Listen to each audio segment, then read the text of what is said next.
Chennai Silks. க்ஷேத்ரிதிக்கு Prince ஜுவல்லரியில நீங்க வாங்கும் ஒவ்வொரு 8 கிராம் தங்க நகைக்கும் 2000 மதிப்பிலான தங்கம் இலவசம். வெறும் 1000 ரூபாய் செலுத்தி இன்னைக்கே கோல்ட் ரேட்டை லாக் பண்ணுங்க. சகோதரத்துவத்தை உருவாக்குவதற்கு மோடியும் அமித்ஷாவும் RSS அமைப்பும் என்ன நடவடிக்கை எடுத்திருக்கிறது? சாதிய கொடுமைகளை தடுப்பதற்கு என்ன நடவடிக்கை எடுத்திருக்கிறார்கள்? சேரி ஊர் என்று இருப்பிடங்களே பிரிந்து கிடக்கின்றனவே, இரட்டை இந்தியாவாகவே இருக்கிறது. இந்த வாழிடங்களை ஒருமைப்படுத்துவதற்கு என்ன நடவடிக்கை எடுத்திருக்கிறீர்கள்? சாதிய வன்கொடுமை இல்லையா? சாதியின் பெயரால் பாகுபாடு இல்லையா? பாலினத்தின் பெயரால் பாகுபாடு இல்லையா? ஏதோ இஸ்லாமியர்களும் கிறிஸ்தவர்களும் ஆசை காட்டி மதமாற்றம் செய்கிறார்கள் என்று சொல்லுவதற்கு உங்களுக்கு வெட்கமாக இல்லை? மானக்கேடாக இல்லை? மதம் மாறுவதற்கு எது உண்மையான காரணம்? மதம் மாறியவர்கள் அனைவரும் இன்றைக்கு இங்கே இஸ்லாமியர்களாக இருக்கிறார்கள் என்றால் அவர்கள் அனைவரும் மண்ணின் மைந்தர்களே தவிர அராபியர்கள் இல்லை. அமித்ஷா சொல்றார் 2000 இன்னும் 30 ஆண்டுகளுக்கு நாங்கள் ஆட்சியில் இருப்போம். 30 ஆண்டுகளுக்கு பிறகு நீ இருக்க மாட்டேங்கிற உண்மையை ஒத்துக்கொள்கிறாயா இல்லையா? ஒண்ணு உனக்கு சாசுவதம் இல்லையே, நிலையானது இல்லையே. 30 வருஷம் இரு, 30 வருஷத்துக்கு பிறகு உன் கொட்டம் ஒடுங்கும். திமுகவை வீழ்த்தி விட்டால் திராவிடத்தை வீழ்த்திவிட முடியும் என்று நீ கனவு காணுகிறாய். அது நடக்காது. சிறுத்தைகள் இருக்கிற வரையில் அதை விடமாட்டோம் என்று சொன்னான். இதை புரிஞ்சுக்கிறதுக்கே அவனுக்கு அறிவு வேணும். இந்த அறிவு கட்ட முண்டங்கள் நாம் திமுகவுக்கு முட்டு கொடுக்கிறோன்றான். திமுகவுக்கு நாம் உடந்தையா இருக்கணும்னா நாங்க ஏன் திமுகவோட சண்டை போட்டு பானை சின்னத்தில் நிக்கிறோம்? சொல்றதை கேட்டு நாங்க பாட்டு உதயசூரியன் சின்னத்திலே நின்று போக வேண்டியதானே? ஏன் அப்புறம் நீ அதை விட்டு வெளியே வர மாட்டேங்கிற? இது ஒரு அரசியலா பேசலாம். ஏன் நீ விரும்பினா நான் வரணுமா? உன் ஆசையை நான் நிறைவேற்றணுமா? உன்னுடைய அரசியல் கணக்குகளுக்கு நான் பலியாக வேண்டுமா? விமர்சனங்கள் 1000 இருக்கிறது, அது வேறு. ஆனால் பாரதிய ஜனதாவோ RSS அவர்களின் செயல் திட்டமோ இந்த மண்ணில் வேரூன்றிவிடக் கூடாது என்பதிலே திமுகவை விடவும் 1000 மடங்கு விடுதலை சிறுத்தைகள் கட்சிக்கு பொறுப்பு இருப்பதாக நாங்கள் நம்புகிறோம். 400 ஆண்டு கால பழமை வாய்ந்த ஒரு வரலாற்று சின்னம் பாபர் மசூதி. அந்த இடத்துல ராமர் பிறந்தாரா? உச்ச நீதிமன்றம் சொல்லல. கீழே இருந்த கட்டிடம் இந்து கட்டிடமா இல்லைன்னு சொல்லிட்டான். கடைசியில் அயோத்தியால ராமர் என்ன பண்ணிட்டார்னா பிஜேபி தோற்கடிச்சிட்டார். அந்த கோயில் இருக்கிற அந்த தொகுதியில பிஜேபி படுதோல்வி. வக்ஃப் அதை உச்சரிப்பதே கடினமாக இருக்கிறது. WAQF. இது ஒரு அராபிய சொல். இதற்கு என்ன பொருள்? இறை சொத்து என்று பொருள். இறைவனின் பெயரால் இஸ்லாமியர்களின் நலன்களுக்காக இஸ்லாமியர்கள் தானமாக அளிக்கிற சொத்து. அது திரும்ப பெற முடியாது. இறைவனோடு கட்டப்படுகிற நிலைப்படுத்தப்பட்ட ஒரு சொத்து. கல்வி நிலையங்கள் அராபிய மொழியிலே மதரசா என்று சொல்லுகிறார்கள். கல்வி நிறுவனங்களுக்கு பயன்படுத்தலாம், மசூதிகளுக்கு பயன்படுத்தலாம், தர்காகளுக்கு பயன்படுத்தலாம், வணிக வளாகங்களுக்கு பயன்படுத்தலாம். இவையெல்லாம் இஸ்லாமிய சமூகத்தை சார்ந்தவர்களின் நலன்களுக்காக இறைவனின் பெயரால் ஒப்படைக்கப்பட்ட சொத்து. அந்த சொத்தை காலப்போக்கில் சட்டங்கள் உருவாயின. 1923 முதலில் முசல்மான் வக்ஃப் ஆக்ட் என்கிற ஒரு சட்டம் கொண்டு வரப்பட்டது. அதன் பிறகு 1954 சட்டம் கொண்டு வரப்பட்டது. அதன் பிறகு 1995 சட்டம் கொண்டு வரப்பட்டது. இந்த சட்டங்கள் எல்லாம் இதுவரையில் பிஜேபிக்கு முன்னர் வரையில், இவர்கள் ஆட்சிக்கு வருவதற்கு முன்பு வரையில் இந்த சட்டங்கள் அனைத்தும் என்ன சொல்லுகின்றன என்றால், வக்ஃப் என்கிற பெயரால் உருவாக்கப்பட்டிருக்கிற அந்த சொத்து என்று உருவாக்கப்படுகிற, மாநில வாரியாக உருவாக்கப்படுகிற வக்ஃப் வாரியங்கள், ஸ்டேட் போர்டு, மாநில அரசுகளால் உருவாக்கப்படுகிற போர்டு, ஆங்கிலத்திலே போர்டு, தமிழிலே வாரியம் என்கிறோம். அந்த வக்ஃப் வாரியம் அதை மேற்பார்வை செய்யும். அந்த சொத்துக்கள் ஆக்கிரமிப்பிலே இருக்கிறதா வழக்குகள் அந்த சொத்துக்களின் மீது நடக்கிறதா, ஆக்கிரமிப்பிலிருந்து யாரை அகற்ற வேண்டும், இவற்றையெல்லாம் விசாரிக்கக்கூடிய ஒரு அமைப்பு, அது கண்காணிக்கக்கூடிய ஒரு அமைப்பு, பராமரிக்கக்கூடிய ஒரு அமைப்பு, அந்த சொத்துக்களை பாதுகாக்கக்கூடிய ஒரு அமைப்பு. எல்லா மாநிலங்களிலும் வக்ஃபு வாரியங்கள் உருவாக்கப்பட்டிருக்கின்றன. அந்த வாரியங்களில் இஸ்லாமியர்கள் தான் உறுப்பினர்களாக நியமிக்கப்பட வேண்டும். சட்டம் இதுவரையில் அப்படித்தான் இருந்தது. எல்லா சட்டங்களுமே 1923, 1954, 1995, இது 2025 இந்த சட்டம். அதை திருத்தனால அதை திருத்த சட்டம்ங்கிறோம். 1995 வரையில் அந்த சட்டங்கள் இஸ்லாமியர்களுக்கான இறை சொத்தை நிர்வகிப்பதற்கு இஸ்லாமியர்களை கொண்ட வாரியங்கள் தான் அதிகாரம் படைத்தவை. இவற்றையெல்லாம் ஒருங்கிணைத்து சென்ட்ரல் வக்ஃப் கவுன்சில் என்று ஒரு மத்திய அவையும் இருக்கிறது. இந்திய அளவில் இந்த மாநில வாரியங்களை எல்லாம் நிர்வகிப்பதற்கு, வழிகாட்டுவதற்கு, தேசிய அளவில் ஏதேனும் சிக்கல் இருந்தால் சட்டப்பூர்வமாக அவற்றை அணுகுவதற்கு கவுன்சில், சென்ட்ரல் கவுன்சில் இருக்கிறது. அந்த அவையும் இஸ்லாமியர்களை கொண்ட அவையாகத்தான் அது இருக்கும். ஆனால் முதல் முறையாக பிஜேபி இந்த சொத்தின் மீது கண் வைத்து விட்டது. இதுல என்ன வெளிப்படைத்தன்மை தேவை? இஸ்லாமியர்களின் சொத்து நிர்வாகத்தை இஸ்லாமியர்களுக்கு வெளிப்படையாக தெரிந்தால் போதாதா? பிறருக்கு ஏன் தெரிய வேண்டும்? மாநில அரசின் கட்டுப்பாட்டில் இருக்கிற வாரியத்திற்கு தெரிந்தால் போதாதா? மத்திய அரசின் கட்டுப்பாட்டில் உருவாக்கப்பட்டிருக்கிற சென்ட்ரல் கவுன்சிலுக்கு தெரிந்தால் போதாதா? கவுன்சிலுக்கு தெரியாமல் நடக்கிறதா? வாரியங்களுக்கு தெரியாமல் நடக்கிறதா? வேறு எந்த அடிப்படையிலே இந்த புள்ளி விவரங்களை தருகிறீர்கள்? 1.25 லட்சம் கோடி மதிப்பிலான சொத்து என்று, அது எப்படி ரயில்வே சொத்துக்கு அடுத்தபடியான மதிப்பீடு கொண்டதாக இருக்க முடியும்? திட்டமிட்டு அவர்களே பரப்புகிறார்கள். இவ்வளவு சொத்தா முஸ்லிம்களின் கட்டுப்பாட்டில், இதையெல்லாம் அவர்கள் நிர்வாகம் செய்கிறார்களா என்று பிற மதங்களை சார்ந்தவர்களுக்கு இஸ்லாமியர் மீது ஒரு வெறுப்பு ஏற்பட வேண்டும் என்கிற உள்நோக்கத்தோடு இது திட்டமிட்டு பரப்பப்படுகிறது. பிற மதங்களை சார்ந்தவர்களுக்கு, கிறிஸ்தவர்களாக இருந்தாலும் இந்துக்களாக இருந்தாலும், இந்த சொத்தை விட கூடுதலாக இல்லை என்பது உண்மையா? அதை ஒப்பீடு செய்வது எப்படி? உங்களிடத்தில் புள்ளி விவரம் இருக்கிறதா? இந்துக்களின் சொத்து இஸ்லாமியர் சொத்தை விட குறைவாகத்தான் இருக்கிறது என்று எப்படி நான் தெரிந்து கொள்வது? கிறிஸ்தவர்களின் சொத்து இஸ்லாமியர்களின் சொத்தை விட குறைவாக இருக்கிறது என்று எப்படி தெரிந்து கொள்வது? அதற்கான புள்ளி விவரம் எங்கே இருக்கிறது? அதை ஏன் பாஜக அரசு வெளியிடக்கூடாது?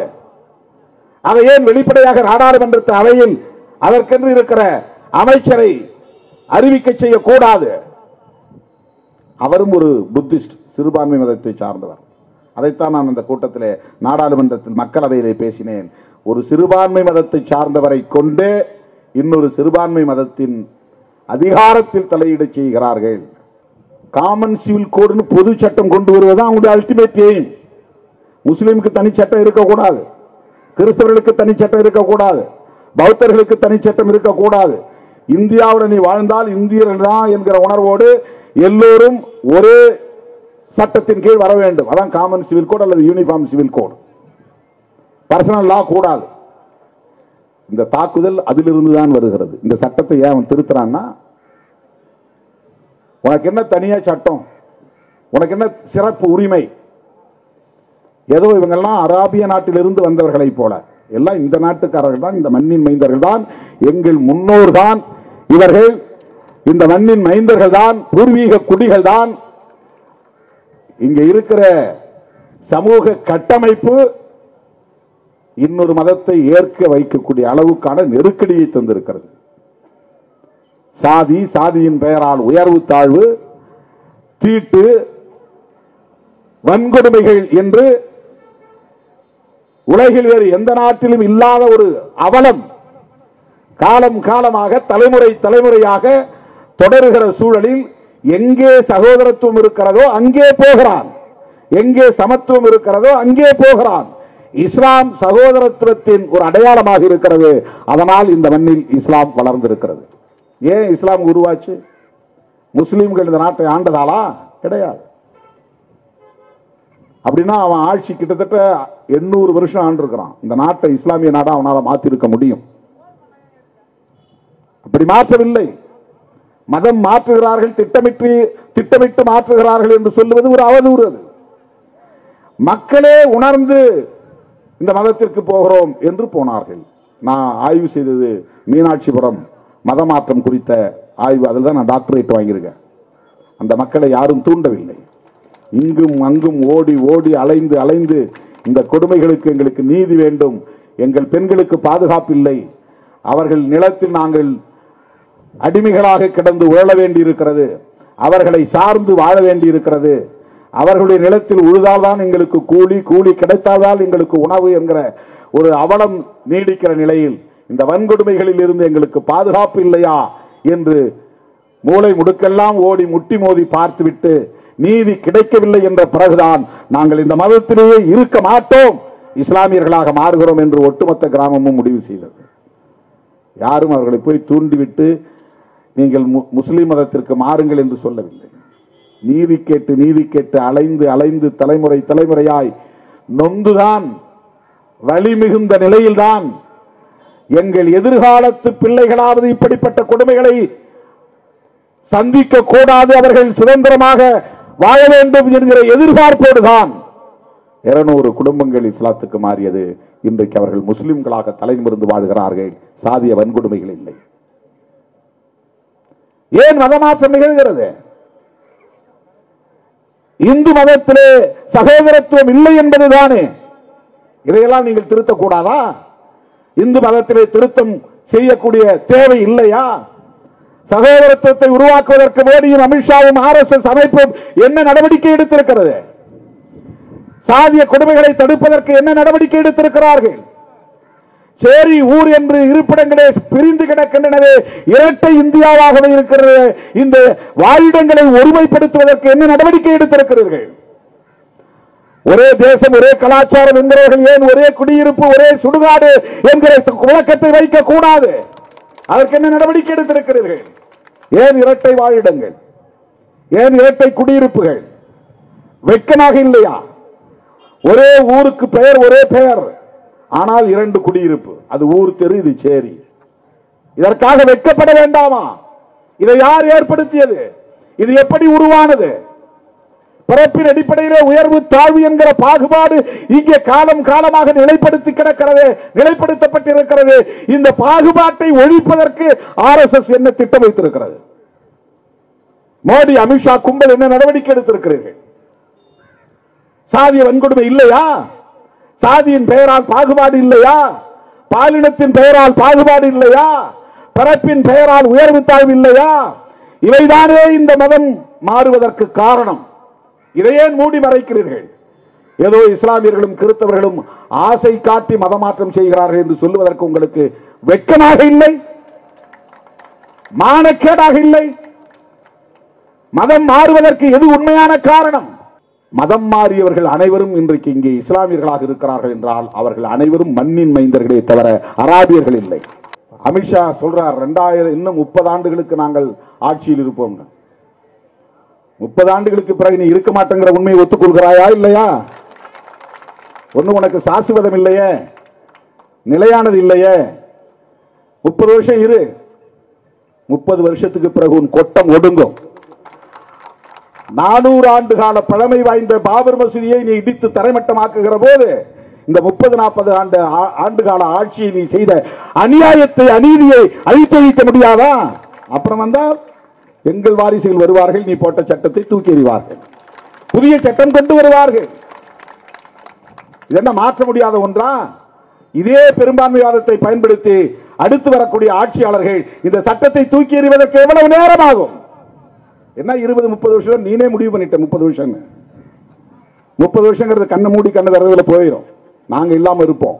ஆனால் எங்கள் வாரிசுகள் இருப்பார்கள், சிறுத்தைகள் இருப்பார்கள், சமூக நீதி போராளிகள் இருப்பார்கள், ஜனநாயக சக்திகள் இருப்பார்கள், முற்போக்கு சக்திகள் இருப்பார்கள், சிந்தனையாளர்கள் இருப்பார்கள், சமத்துவத்தை விரும்பக்கூடியவர்கள் இருப்பார்கள். நீயே ஒரு டேட் பிக்ஸ் பண்ணிட்ட, 30 வருஷம் தான். அவ்வளவுதான் இருக்காது. அடுத்த தேர்தலை தூக்கி எறிவார்கள் மக்கள். அவங்களுக்கு ஆசை என்ன? 30 வருஷம் நாட்டை ஆளணும். நீ நாட்டை 30 வருஷம் ஆண்டு பார். அரசமைப்பு சட்டத்தை தூக்கி எறிந்து பார். இந்த நாட்டின் பெயரை கூட மாற்றி பார். நீ என்னென்ன வழிமுறைகளை எல்லாம் கையாண்டு பல தலைமுறைகளாக இங்கே நிலைப்படுத்தப்பட்டிருந்த சமூக நீதியை அழித்தொழித்தாயோ அதே வழிமுறைகளை பின்பற்றி இந்த அநீதிகளை அழித்தொழிப்போம். காந்தி காங்கிரஸ் கட்சியினுடைய தலைமையில் ஒரு போராட்டத்தை நடத்துகிற போது வெள்ளையர்களை எதிர்த்து இந்தியர்களை ஒருங்கே திரட்ட அவன் அந்நியன், பிரிட்டிஷ்காரன், அவனை விரட்ட வேண்டும், அவன் பொருளை வாங்காதே, நாம் உற்பத்தி செய்த நம்முடைய பொருளையே வாங்கு என்று சுதேசி இயக்கத்தை எடுத்தார். சுதேசி என்றால் நம்முடைய பொருளை நாமே வாங்குவது, விதேசி என்றால் அந்நியன் கொண்டாந்து துணியை இங்கிருந்து பருத்தியை வாங்கிட்டு போய் அங்கிருந்து துணியாக்கி சட்டை கொண்டாந்து நம்ம கிட்ட விற்கிறான், வாங்காத, அவன் உற்பத்தி செய்யற பொருளை வாங்காத, அவனுக்கு அதுல வரி போய் சேருது, நம்ம பொருளை நாமளே வாங்கணும், நாம் அனைவரும் இந்தியர்களாயிருப்போம். இதுதான் காங்கிரசும் காந்தியும் சொன்ன தேசியவாதம். நாம் அனைவரும் இந்துவா இருக்கலாம், முஸ்லீமா இருக்கலாம், கிறிஸ்தவனா இருக்கலாம், தமிழனா இருக்கலாம், மலையாளியா இருக்கலாம், தெலுங்கனா இருக்கலாம், உனக்கு வேற தாலி எனக்கு வேற தாலி, உனக்கு வேற பண்டிகை எனக்கு வேற பண்டிகை, உனக்கு வேற உணவு எனக்கு வேற உணவு, இது எல்லா வேறுபாடு இருக்கலாம். But be Indian buy Indian, இந்தியனா இருப்போம், இந்திய பொருளையே வாங்குவோம். இதுதான் காங்கிரசும் காந்தியும் சொன்ன தேசியவாதம். ஏன்னா வெள்ளைக்காரனை விரட்டுறதுக்கு பொது எதிரி. இப்போ பிஜேபி காரனுக்கு என்ன பிரச்சனைனா அந்நியர்களை எதிரியா காட்ட முடியாது. ஏன்னா அவன் வெளியே போயிட்டான்.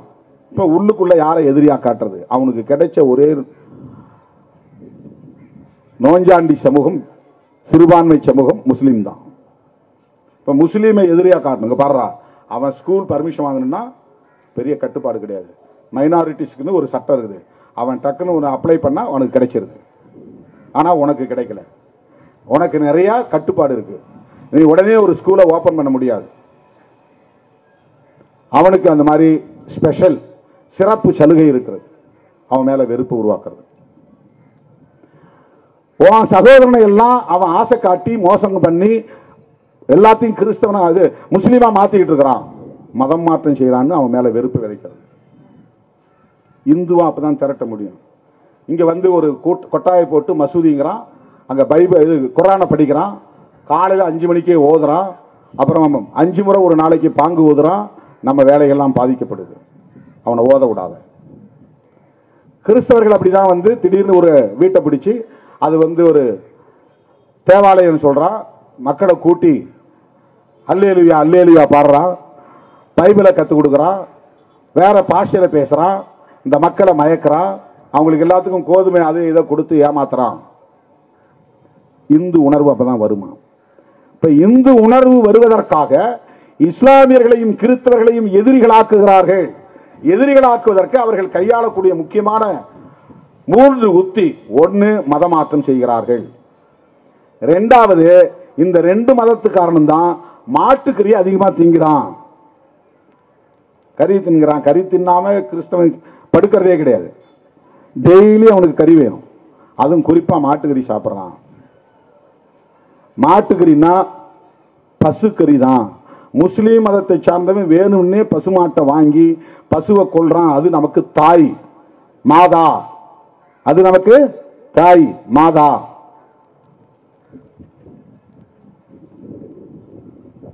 இப்படி இந்த இந்துக்களுக்கு எதிராக, முஸ்லிம்களுக்கு எதிராக இந்துக்களிடையே ஒரு அவதூறு பரப்புகிறார்கள் திட்டமிட்டு.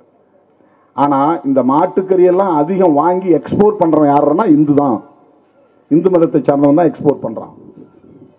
திராவிடன் சொல்லக்கூடாதுங்கிறவன RSS கட்டுப்பாட்டுக்குள்ள போயிட்டான்னு அர்த்தம். 100% எழுதி வச்சுக்க. திராவிடன் சொல்லக்கூடாதுங்கிறவன்லாம் ஆர்எஸ்எஸ் பிஜேபியுடைய கட்டுக்குள்ள போயிட்டான்னு அர்த்தம். திராவிடங்கிறது பெரியார் கண்டுபிடித்தது அல்ல. எங்கள் முப்பாட்டன் பண்டிதர் அயோத்திதாசர் கையில் எடுத்த அரசியல் உத்தியது. அது ஆரியத்திற்கு எதிரானது, பார்ப்பனியத்திற்கு எதிரானது, சனாதனத்திற்கு எதிரானது, சாதிய பாகுபாட்டுக்கு எதிரானது, சமத்துவத்திற்கான அரசியல் அது. ஏன்னா ஆர்எஸ்எஸ் காரதான் சொல்றோம், திராவிடன் பேசாத, தலித்னு சொல்லாத. தலித்துங்கிறது ஒரு இன்டர்நேஷனல் டேர்ம், அது உலகம் முழுக்க எல்லோருக்கும் தெரிஞ்ச ஒரு சொல்லாடல். அதுக்கு நேரடியான பொருள் என்னன்னா புரோக்கன் பீப்புள்னு அர்த்தம், நொறுக்கப்பட்ட மக்கள்னு அர்த்தம். அவர்கள் ஒரு கம்யூனிட்டியா கூட இல்ல, ஒரு காஸ்டாவும் இல்ல. அவன் சாதி பற்றியே இருக்காது, அவனுக்கு சாதி பற்றியே இருக்காது. இன்னைக்கு சில பேர் சாதி பற்றி சொல்லிட்டு தெரியுறான்னா அது வந்து அஜெண்டா, அது இந்துத்துவ அஜெண்டா. நீ சாதி பெருமை பேசு, நான் ஆண்ட பரம்பரைன்னு சொல்லு, நான் சிவகுலத்தை சார்ந்தவன் சொல்லு. பண்டிதர் அரசியல் அது அல்ல. இந்தியாவிலேயே ஆகச் சிறந்த ஒரு தத்துவ பேரறிஞராக பெரியாருக்கு முன்னர், புரட்சியாளர் அம்பேத்கருக்கு முன்னர் தமிழ்நாட்டிலே தோன்றிய ஒருவர் உண்டு என்றால் அவர் பண்டிதர் அயோத்திதாசர். புரட்சியாளர் அம்பேத்கருக்கே பௌத்தம் தொடர்பான ஒரு சிந்தனை உருவாவதற்கு பண்டிதர் எழுதிய நூல்தான் காரணம் என்பதை யாரும் மறுத்துவிட முடியாது. அவர் கையாண்ட சொல்தான் திராவிடம் என்கிற சொல். அது ஆரியத்திற்கு, பார்ப்பனியத்திற்கு எதிரான சொல்லாடல். அது அதை சொல்லக்கூடாதுன்னு சொல்லுவான். அதனால்தான் நான் திருவண்ணாமலை மாவட்டத்திலே பேசுகிற போது சொன்னேன், நீ திமுகவை அழிக்க வேண்டும் என்று சொல்லுவதோ, திமுகவுக்கு எதிராக பேசுவதோ அது உனக்கும் அவர்களுக்குமான அரசியல், அது வேறு. ஆனால் திமுகவை வீழ்த்தி விட்டால் திராவிடத்தை வீழ்த்திவிட முடியும் என்று நீ கனவு காணுகிறாய். அது நடக்காது. சிறுத்தைகள் இருக்கிற வரையில் அதை விடமாட்டோம் என்று சொன்னான். இதை புரிஞ்சுக்கிறதுக்கே அவனுக்கு அறிவு வேணும். அந்த அறிவு கட்ட முண்டங்கள் நாம் வந்து திமுகவுக்கு முட்டு கொடுக்கிறோன்றான். திமுகவுக்கு நாம் உடந்தையா இருக்கணும்னா நாங்க ஏன் திமுகவோட சண்டை போட்டு பானை சின்னத்தில் நிக்கிறோம்? சொல்றதை கேட்டு நாங்க பாட்டு உதயசூரிய சின்னத்திலே நின்று போக வேண்டியதானே? கொடுக்கிற ஒரு சீட்டு 2 சீட்டு நாங்க நின்று போக வேண்டியதானே? தமிழ்நாட்டு அரசியல இதுவரையிலும் வெற்றி பெற்ற எல்லா தலித்துகளும் இன்னொரு கட்சியின் சின்னத்தில் தான் வெற்றி பெற்றார்கள். அதை உடைத்த முதல் இயக்கம் விடுதலை சிறுத்தைகள் கட்சி. தோற்றாலும் பரவாயில்லை, நாங்கள் தனி சின்னத்தில் நிற்போம், தனித்துவத்தை நாங்கள் பாதுகாப்போம் என்ற உறுதியோடு தான் கூட்டணியில் உறவு காண்கிறோம். ஏன் அப்புறம் நீ அதை விட்டு வெளியே வர மாட்டாங்கிற? இது ஒரு அரசியலா பேசுறேன். ஏன் நீ விரும்பினா நான் வரணுமா? உன் ஆசையை நான் நிறைவேற்றணுமா? உன்னுடைய அரசியல் கணக்குகளுக்கு நான் பலியாக வேண்டுமா? விமர்சனங்கள் 1000 இருக்கிறது, அது வேறு. ஆனால் பாரதிய ஜனதாவோ ஆர்எஸ்எஸ் அவர்களின் செயல் திட்டமோ இந்த மண்ணில் வேரூன்றிவிடக் கூடாது என்பதிலே திமுகவை விடவும் 1000 மடங்கு விடுதலை சிறுத்தைகள் கட்சிக்கு பொறுப்பு இருப்பதாக நாங்கள் நம்புகிறோம், உணர்கிறோம். எங்களுக்கு அந்த பொறுப்பு இருக்கிறது. எங்களால் அதை ஏற்க முடியாது.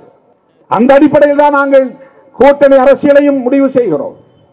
அதுல எங்களுக்கு பலவீனம் இருக்கலாம், இழப்பு இருக்கலாம். இல்ல நீங்களாம் 20 சீட்டு 30 சீட்டு வாங்குறது, 20 சீட்டு 30 சீட்டு வாங்கினா ஆட்சி பிடிச்சிட முடியுமா? 6 சீட்டு வாங்கினா ஆட்சி பிடிக்க முடியாது. 20 சீட்டு வாங்கிட்டா அதல்ல பிரச்சனை. நாங்கள் பேசுகிற அரசியல் தான் முக்கியம். எங்கள் குரல் ஒரே ஒரு குரல் சட்டமன்றத்தில் ஒலித்தாலும் அது வலுவான குரலாக இருக்கும். ஒரே ஒரு குரல் நாடாளுமன்றத்தில் ஒலித்தாலும் அது கொள்கை குரலாக இருக்கும், கோட்பாட்டு குரலாக இருக்கும். நாங்க ஒரு தற்காலிகமா ஒரு 10 பேர் ஜெயிக்கணுங்கிறதுக்காக ஆர்எஸ்எஸ் சதி திட்டத்திற்கு ஒருபோதும் நாங்கள் பலியாக மாட்டோம். அங்கிருந்துதான் இவர்களின் வெற்றி படிப்படியாக தொடர்கிறது. ஓபிசிக்கு எதிராக இடஒதுக்கீடு கொடுக்க கூடாது என்று அவர்கள் வீதிக்கு வந்து போராட தொடங்கி, அத்வானி தலைமையிலே ரத யாத்திரை தொடங்கி ரத்த யாத்திரையாக மாறி அதனுடைய அடுத்த நிகழ்வாக தான் பாபர் மசூதி இடிக்கப்பட்டது. பாபர் மசூதி இடிக்கப்பட்ட பிறகுதான் இவர்களின் எண்ணிக்கை கூடுகிறது. 400 ஆண்டு கால பழமை வாய்ந்த ஒரு வரலாற்று சின்னம் பாபர் மசூதி. அந்த இடத்துல ராமர் பிறந்தாரா உச்ச நீதிமன்றம் சொல்லல. கீழே இருந்த கட்டிடம் இந்து கட்டிடமா இல்லைன்னு சொல்லிட்டான். பிறந்தாராங்கிறதுக்கு ஆதாரம் கிடையாது. உச்ச நீதிமன்றம் ஒத்துக்கொண்டு ஆழ தோண்டுகிற போது அங்கே சில கட்டிடங்கள் கிடைத்தன. அந்த கட்டிடங்கள் இந்துக்களின் கட்டிடங்கள் தான் அல்லது கோவிலுக்கான கட்டிடங்கள் தான் என்பதற்கு ஆதாரம் உண்டா என்றால் ஆதாரம் இல்லை. உச்ச நீதிமன்றம் தெளிவா தீர்ப்பு சொல்லிருச்சு. அங்கே ராமர் பிறந்தார் என்பதற்கு ஆதாரம் இல்லை. கீழே தோண்டப்பட்ட இடத்தில் கிடைத்த கட்டிட வடிவங்கள் இந்து கோவில் இருந்ததற்கான ஆதாரமாக தெரியவில்லை. அதுதான் பிரச்சனை. ரெண்டுமே இல்லைன்ட்டான். ஆனா அங்கதான் கோயில் கட்டணும், ராமர் கோயில் கட்டணும் தீர்ப்பு கொடுக்குறான். இது எவ்வளவு பெரிய அநீதி! உச்ச நீதிமன்றமே அப்படித்தான் தீர்ப்பு வழங்குகிறது. அதுக்கு மேல ஒன்றும் கிடையாது. உச்ச நீதிமன்றமே அப்படித்தான் தீர்ப்பு வழங்குது. அவர்கள் சொன்ன எதுவுமே உண்மை இல்லை என்று மறுத்துவிட்டு, பரவாயில்ல அவங்க கேட்கறாங்க, உங்களுக்கு ஒரு இடம் தனியா கொடுக்குறோம், ஒரு 5 ஏக்கரை 10 ஏக்கரை கொடுக்குறோம், அங்க போய் நீங்க மசூதி கட்டிக்கிங்க, அதே பாபர் மசூதிய அதை அரசாங்கமே மாநில அரசாங்கமே கட்டணும், இங்க போய் ராமர் கோயில் கட்டுங்க. ராமர் கோயில் கட்டியாச்சு, மசூதி கட்டினாங்களா? கட்டல. யார் கேட்கறது? யாரும் கேட்கல. இது எவ்வளவு பெரிய அநீதி! இது பாபர் மசூதியை இடித்தது இந்துக்களை ஒருங்கிணைப்பதற்காக, இந்துக்கள் என்கிற உணர்வை நிலைப்படுத்துவதற்காக. ராமர் கோவிலை கட்டியது இந்துக்கள் என்று உணர வைப்பதற்காக, ஒன்றுபடுத்துவதற்காக, இந்து சமூகம் பெரும்பான்மை சமூகம் என்று நிலைப்படுத்துவதற்காக. கடைசியில் அயோத்தியால ராமர் என்ன பண்ணிட்டார்னா, பிஜேபி தோற்கடிச்சிட்டார். அந்த கோயில் இருக்கிற அந்த தொகுதியில பிஜேபி படுதோல்வி. ராமருக்கு நாம் நன்றி சொல்ல வேண்டும். நீ செய்யறது அநீதி, என்ன பயன்படுத்தி என் பேர்ல இவ்வளவு பெரிய அநீதி நீ செய்யற. ஒரு மசூதியை உடைச்சது மட்டுமில்லாமல் ஆயிரக்கணக்கான இஸ்லாமியர்களை கொன்று குவித்தீர்கள், அவர்களை அச்சுறுத்தி வைத்திருக்கிறீர்கள். இது பெரிய அநீதி என்று ராமரே தீர்ப்பு எழுதிவிட்டார். அதெல்லாம் அவனுடைய உண்மையான நோக்கம். இந்துக்களை ஏமாத்துறான், இந்து சமூகத்தை ஏமாற்றுகிறான். இந்து உணர்வை உருவாக்குவதற்கு இஸ்லாமிய வெறுப்பு அவனுக்கு ஒரு உத்தியாக தேவைப்படுகிறது. தோழர்களே, இந்த சட்டம் வந்த பிறகு என்ன ஆகும்னா, மதரசா இருக்கிற இடம் வக்ஃபு சொத்து இல்லம்பா. இதை நீ காட்ட முடியாது. ஏன்னா ஆவணம் இல்லை. ஏன் ஆவணம் இல்லை? அது 400 வருஷத்துக்கு முன்னால கொடுத்தது, 100 வருஷத்துக்கு முன்னால கொடுத்தது, 200 வருஷத்துக்கு முன்னால கொடுத்தது. அப்ப மதரசாவை காலி பண்ண. இந்த அர்த்தம் இந்த முஸ்லீம் ஸ்கூல் இருக்கக்கூடாது. மசூதி இடத்துல டாக்குமெண்ட் பாக்குறோம். இந்த மசூதி இருக்கிற நிலத்துக்கு என்ன டாக்குமெண்ட் இருக்கு? டாக்குமெண்ட் இல்ல. எந்த காலத்துல இருந்துச்சு? 150 வருஷம் முன்னாடி. யார் கொடுத்தது? யாரோ கொடுத்தாங்க. ஏதாவது ஆதாரம் இருக்கா? ஆதாரம் இல்ல. மசூதியோட இப்படிதான் பிரச்சனை வரப்போகிறது. சுடுகாடு, கிரேவியார்டு, முஸ்லிம்களுக்கான சுடுகாடு, இதுக்கு என்ன ஆதாரம் இருக்கிறது? ஒரு 100 வருஷத்துக்குள்ள இருந்தா டாக்குமெண்ட் இருக்கும், 150 வருஷம் இருந்தா கூட டாக்குமெண்ட் இருக்கும். அதுக்கு முன்னாடி கொடுத்தாலும் டாக்குமெண்ட் இருக்காது. தப்பித்தவரி செப்பு பட்டை இருந்தா ஓகே, பட்டை இல்லைன்னா யார் அதெல்லாம் பாதுகாத்து வச்சிருப்பா? இஸ்லாமியர்களின் சொத்துக்களை இந்த பெயரால் இனி அபகரிப்பதுதான் அவர்களின் நோக்கம். அபகரிப்பது மட்டுமல்ல, அதன் மூலம் இந்துக்களுக்கு முஸ்லிம்களுக்கும் இடையிலே வன்முறைகளை தூண்டுவது அவர்களின் நோக்கம். அவனுக்கு இந்த மாதிரி எந்த நேரமும் இந்து முஸ்லிம் வன்முறை நடந்துகிட்டே இருந்தாதான் இந்து கன்சாலிடேஷன் நிகழும், இந்து பெரும்பான்மைவாதத்தை கட்டமைக்க முடியும். ஆகவே அவர்களின் நோக்கம் வக்ஃபு சொத்தை பாதுகாப்பதல்ல, வெளிப்படை தன்மையை நிலைநாட்டுவதல்ல, ஏழை முஸ்லிம்களுக்கு உரிமை கிடைக்க வேண்டும் என்பதல்ல, முஸ்லிம் பெண்களையும் உறுப்பினராக்குவதல்ல. முஸ்லிம்களின் வக்ஃபு சொத்து என்று சொல்லப்படக்கூடிய சொத்துக்களில் ஆதாரம் இல்லாமல், ஆவணம் இல்லாமல் பயன்பாட்டில் இருக்கிற சொத்துக்களை எல்லாம் இது வக்ஃபு சொத்து இல்லை என்று டிக்ளேர் செய்வது, அதன் மூலம் அவற்றை அபகரிப்பது. அபகரிக்கிற போது இஸ்லாமியர்களுக்கும் இந்துக்களுக்கும் இடையிலே மோதலை தூண்டுவது. மோதல் வருகிற போது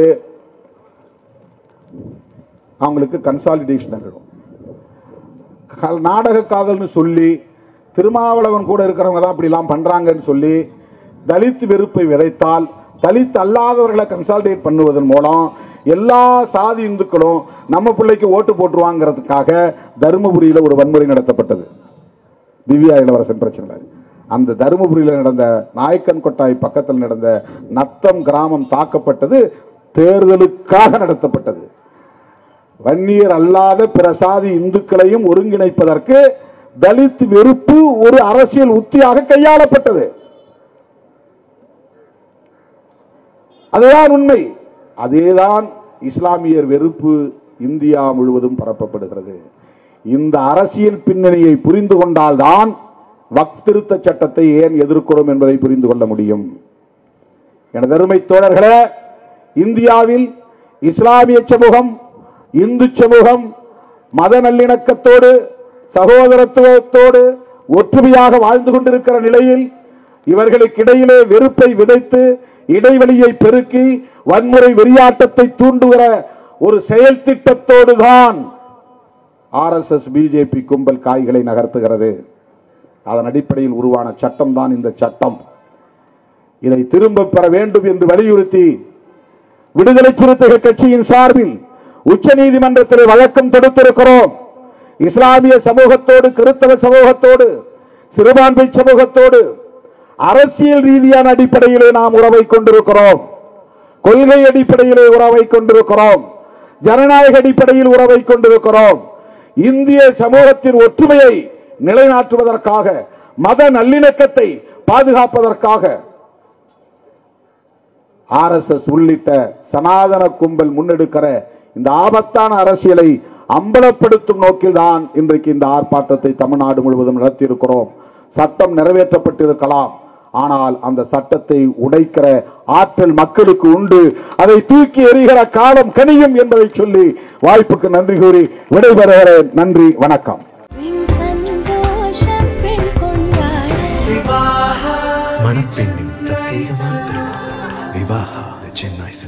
க்ஷேத்ரிதிக்கு பிரின்ஸ் ஜுவல்லரியில நீங்க வாங்கும் ஒவ்வொரு 8 கிராம் தங்க நகைக்கும் 2000 மதிப்பிலான தங்கம் இலவசம். வெறும் 1000 ரூபாய் செலுத்தி இன்னைக்கே கோல்ட் ரேட்டை லாக் பண்ணுங்க.